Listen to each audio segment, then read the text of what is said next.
തീരത്തോട് ചേർന്ന് അനധികൃത മത്സ്യബന്ധനം നടത്തിയ ബോട്ടിനെതിരെ കർശന നടപടിയെടുത്ത് ഫിഷറീസ് മറൈൻ എൻഫോഴ്സ്മെന്റ് അധികൃതർ. പറവൂർ കുഞ്ഞിത്തൈ സ്വദേശി നെടിയാറ വീട്ടിൽ ശ്രീലാൽ എന്നയാളുടെ ഉടമസ്ഥതയിലുള്ള മയിൽ വാഹനം എന്ന ബോട്ടാണ് അഴീക്കോട് ഫിഷറീസ് സ്റ്റേഷൻ അധികൃതർ പിടിച്ചെടുത്തത്. 2.5 ലക്ഷം രൂപ ഉടമയ്ക്ക് പിഴയും ചുമത്തി. തീരക്കടലിൽ നിന്നും കൂട്ടത്തോടെ മത്സ്യങ്ങളെ കോരിയെടുത്ത് മത്സ്യബന്ധനം നടത്തുന്ന കരവല രീതി മത്സ്യസമ്പത്ത് കുറയാനിടയാകും.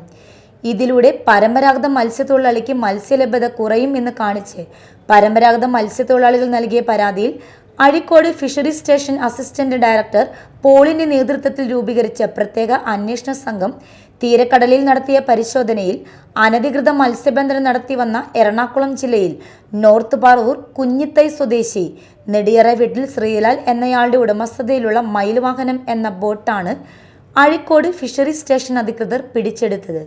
കരവലി കേന്ദ്ര സംസ്ഥാന സർക്കാരുകൾ നിരോധിച്ച മത്സ്യബന്ധന രീതിയാണ്. ഇത് ലംഘിച്ച് ഇതര സംസ്ഥാന തൊഴിലാളികളെയും ഇതര ജില്ലക്കാരെയും ഉപയോഗപ്പെടുത്തിയാണ് തീരക്കടലിൽ ഈ രീതിയിൽ മത്സ്യബന്ധനം നടത്തുന്നത്.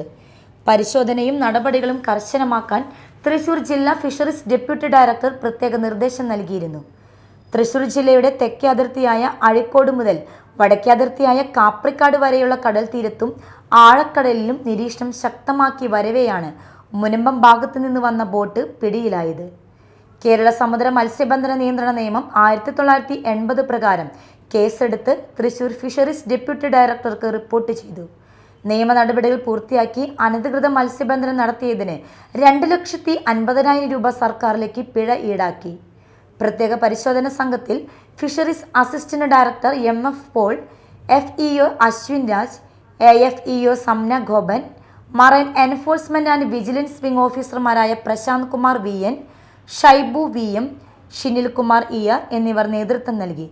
സീ റെസ്ക്യൂ ഗാർഡന്മാരായ അൻസാർ, പ്രസാദ്, ശ്രാങ്ക് ദേവസി, എഞ്ചിൻ ഡ്രൈവർ ആന്റണി എന്നിവരും സംഘത്തിലുണ്ടായിരുന്നു. Media time, Kodungallur.